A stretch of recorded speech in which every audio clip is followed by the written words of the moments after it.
Leonardo DiCaprio's story didn't begin on the red carpets of Hollywood blockbusters but in much humbler settings. As a child, he was already fascinated with performance, often imitating characters he saw on TV and begging his mother to take him to auditions.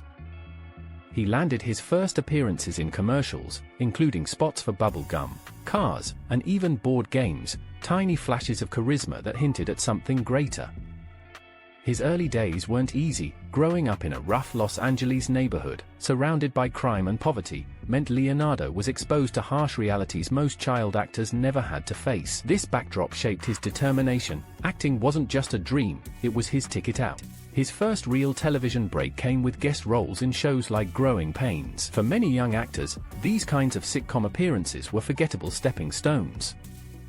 But for Leonardo, they offered a platform to showcase his intensity. He wasn't just another smiling teen delivering one-liners, he carried a raw emotional weight that stood out even in light-hearted formats.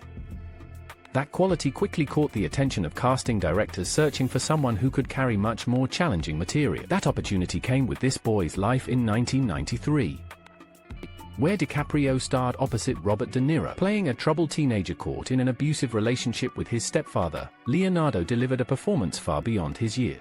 Critics immediately recognized his potential. This wasn't just a cute kid trying to act. He had a natural ability to immerse himself fully into his characters.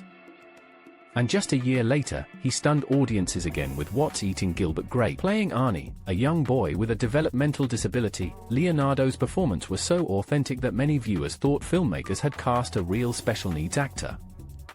His work earned him an Academy Award nomination at only 19, signaling that Hollywood had a true prodigy on its hands. But as the mid-90s rolled in, Leonardo found himself swept into the role of teen heartthrob. Baz Luhrmann's Romeo and Juliet reimagined Shakespeare's tragedy for a modern audience, and Leonardo's smoldering performance alongside Claire Danes cemented his image as the romantic ideal of the era. Teen magazines plastered his face across their covers, declaring him the ultimate crush for an entire generation. And then came Titanic in 1997, a cultural phenomenon that changed his life forever. As Jack Dawson, the poor artist who falls in love aboard the doomed ship, Leonardo didn't just star in a movie, he became an international obsession. Fans screamed his name at premieres, teenage girls covered their bedrooms with his posters, and Leomania spread across the globe. But with that fame came a frustrating duality. While critics had once praised his artistry, much of the media reduced him to nothing more than a pretty face. He was cast as the world's dream boyfriend, yet his talent was often overshadowed by his looks. Headlines questioned whether he could ever be taken seriously again after being swallowed up by the pop culture frenzy of Titanic. For Leonardo, this was the challenge of his early career, balancing the global adoration of his beauty with his deep desire to be remembered for his craft. After the cultural earthquake of Titanic, Leonardo DiCaprio found himself standing at a strange crossroads. On one hand, he was the most famous young actor in the world, a face instantly recognizable in every country, his name synonymous with teenage infatuation and box office records.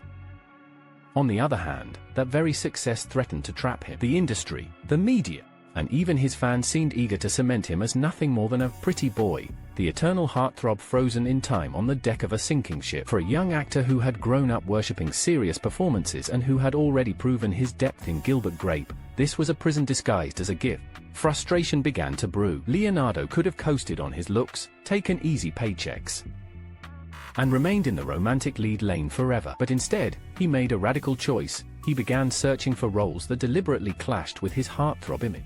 His projects after Titanic were less about global adoration and more about proving something, first to himself, then to Hollywood. In 2000, he took On the Beach, a film that was visually stunning but narratively dark, about a young man lured into a utopian community that unravels into paranoia and violence. The movie itself received mixed reviews, but DiCaprio's performance showed audiences that he wasn't afraid to get messy, flawed, but even unlikable. He wanted to push away from perfection, to shed Jack Dawson's immortal smile, and replace it with characters carrying moral ambiguity. That momentum continued with Catch Me If You Can, 2002, where he starred as Frank Abagnale Jr., a con artist so gifted in deception that he forged his way through multiple identities before most people even finished college. Here, DiCaprio channeled both his charm and his underlying desperation, creating a character who was equal parts thrilling and tragic. The film gave him room to showcase versatility. Yes, he could still wield boyish charisma, but he layered it with fear, manipulation, but vulnerability. Audiences who once dismissed him as just a face began to see the range that critics had noticed years earlier.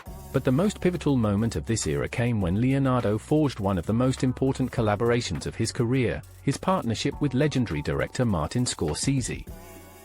Their first film together, Gangs of New York, 2002, was a sprawling historical epic where Leonardo played Amsterdam Vallon, a young man seeking vengeance in the violent 5 points of 19th-century New York. Standing opposite Daniel Day-Lewis, one of the greatest actors alive, DiCaprio was forced to sharpen his craft to survive on screen. Scorsese saw in Leonardo what Robert De Niro had once brought him decades earlier, a young actor with not just talent, but hunger, a willingness to dig deeper than the roles Hollywood had been offering. From there, a transformation began. Leonardo was no longer just the heartthrob who made teenage girls faint at movie premieres. He was carving out a reputation as a serious actor who sought out directors with vision, stories with weight, and roles that challenged his identity. While the tabloids still tried to box him in as the eternal Leo of Titanic, within the industry, something had shifted. He was evolving from idol to artist, choosing risk over comfort, complexity over perfection. This period marked the turning point in Leonardo DiCaprio's career, the rejection of easy fame in favor of a harder, more respected path. It was a gamble, but it set the stage for what would become one of the most remarkable second acts in modern Hollywood history. For much of the 2000s, Leonardo DiCaprio's career became defined by his pursuit of critical acclaim and the elusive Academy Award. After breaking away from his pretty boy image, DiCaprio sought out roles that demanded grit, vulnerability, and a complete transformation of self. One of his earliest and most significant attempts came with The Aviator, 2004, where he portrayed the eccentric aviation pioneer Howard Hughes.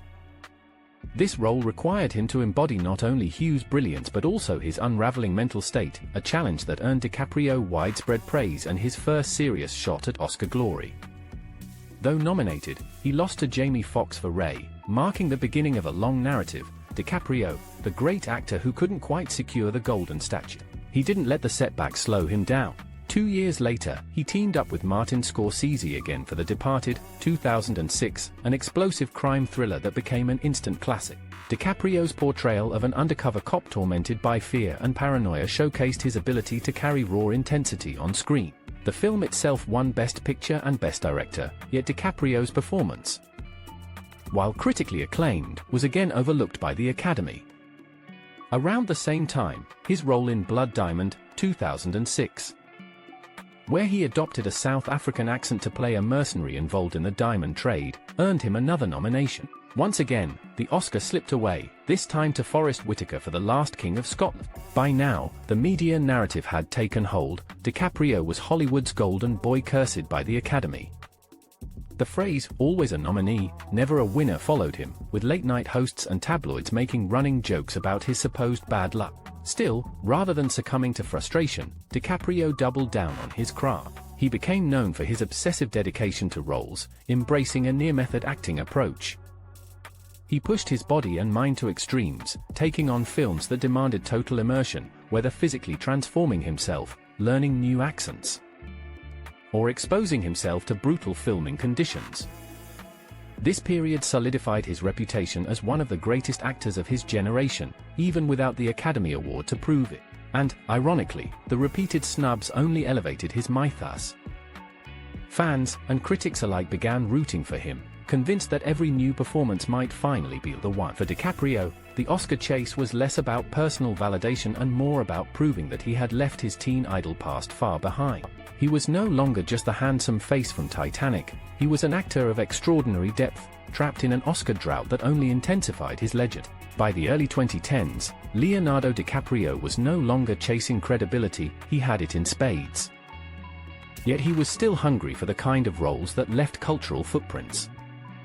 That hunger led him to one of his boldest performances in The Wolf of Wall Street, 2013. Teaming up once again with Martin Scorsese, DiCaprio embodied Jordan Belfort, the hedonistic stockbroker whose life spiraled into a whirlwind of greed, excess, and debauchery. It was a role that demanded unhinged energy, physical comedy, and a fearless embrace of outrageous behavior.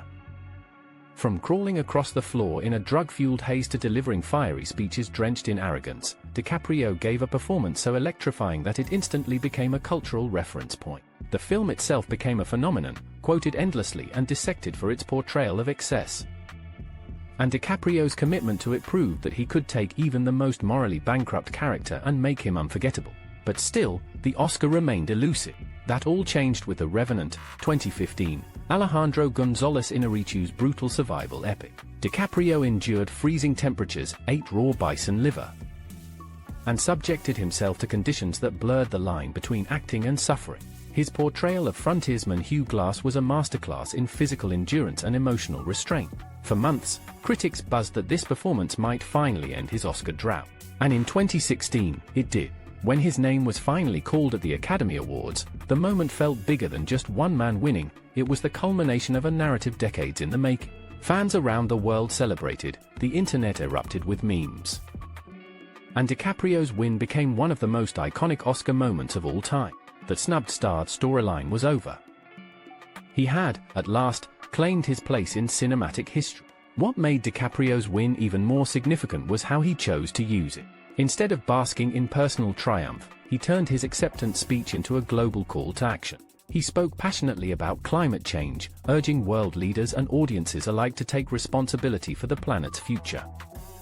This was not a sudden interest. DiCaprio had been championing environmental causes for years through the Leonardo DiCaprio Foundation, which funds conservation projects, supports renewable energy initiatives, and advocates for indigenous communities. His speech symbolized the merging of his two identities, the Hollywood legend and the global activist. In the years that followed, DiCaprio's activism only intensified. He produced documentaries like Before the Flood, collaborated with environmental scientists and policymakers, and used his immense platform to bring climate issues into mainstream conversation. Unlike many celebrities who dabble in causes for image, DiCaprio's work has been consistent, serious, and deeply personal. He became not just a movie star but a cultural figure whose influence extended far beyond cinema. By the mid-2010s, Leonardo DiCaprio had achieved something rare. He was both a Hollywood legend and a respected humanitarian voice. He balanced blockbuster stardom with a sense of responsibility, crafting a legacy that wasn't defined solely by box office numbers or awards, but by impact.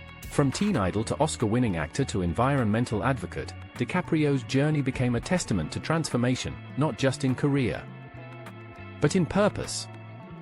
After winning his long-awaited Oscar and cementing his status as both an artist and activist, Leonardo DiCaprio entered the next phase of his career, one not defined by proving himself, but by reinforcing his legacy. He was no longer chasing validation, nor was he burdened by the teen idol label that once threatened to overshadow.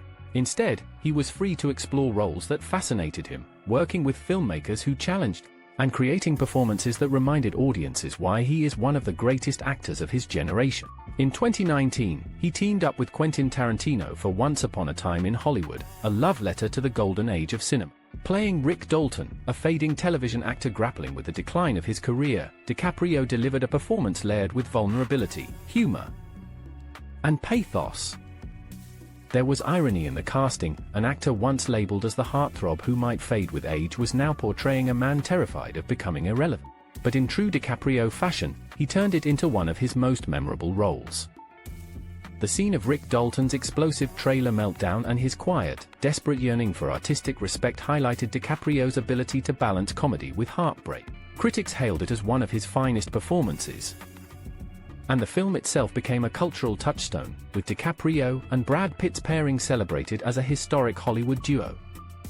By this stage, comparisons between DiCaprio and his peers had shifted. While many actors from his generation, Matt Damon, Ben Affleck, Tobey Maguire, even Brad Pitt, had carved out impressive careers, DiCaprio had achieved something more elusive, near universal respect as the actor of his era. He became the benchmark, the figure younger Hollywood stars aspired to emulate. Unlike many who burned bright in the 1990s but struggled to maintain relevance, DiCaprio sustained a career of artistic integrity, avoiding the franchise-driven paths that dominated modern cinema. He never became a superhero, never relied on endless sequels. Instead, he carefully curated his filmography, collaborating with auteurs like Scorsese, Nolan, Tarantino, and Iñárritu. This restraint only elevated his reputation. For younger actors, DiCaprio became both an inspiration and a model of discipline. He proved that an actor could rise from teen idol fame without being trapped by it. Rising stars in Hollywood, Timothée Chalamet, Austin Butler, and others, are often compared to DiCaprio, not just for their charisma or looks, and for their potential to transition from youthful roles into serious, award-winning careers. The very fact that DiCaprio has become a measuring stick for the next generation underscores his influence. And yet, what makes his story truly compelling is the full circle. He began as a child actor on television, dismissed as a pretty face. He grew into a box office star whose credibility was doubted by critics. He endured years of Oscar snubs, weathered the media's obsession with his personal life, and outlasted an era of cinema dominated by fleeting trends. Now, he stands as a global legend, an actor whose name is synonymous with quality, intensity, and authenticity. Few in Hollywood have achieved that kind of transformation. Today, Leonardo DiCaprio's legacy is still in the making. He continues to take risks with his roles, supports the causes he believes in, and remains a fixture in conversations about the greatest actors alive. He is not merely remembered for Titanic or his Oscar win, but for a career defined by evolution, resilience, but reinvention. From teen idol to cultural icon, his journey is one of the rarest in Hollywood, a story where the star didn't just survive fame, but mastered it, turning it into legend.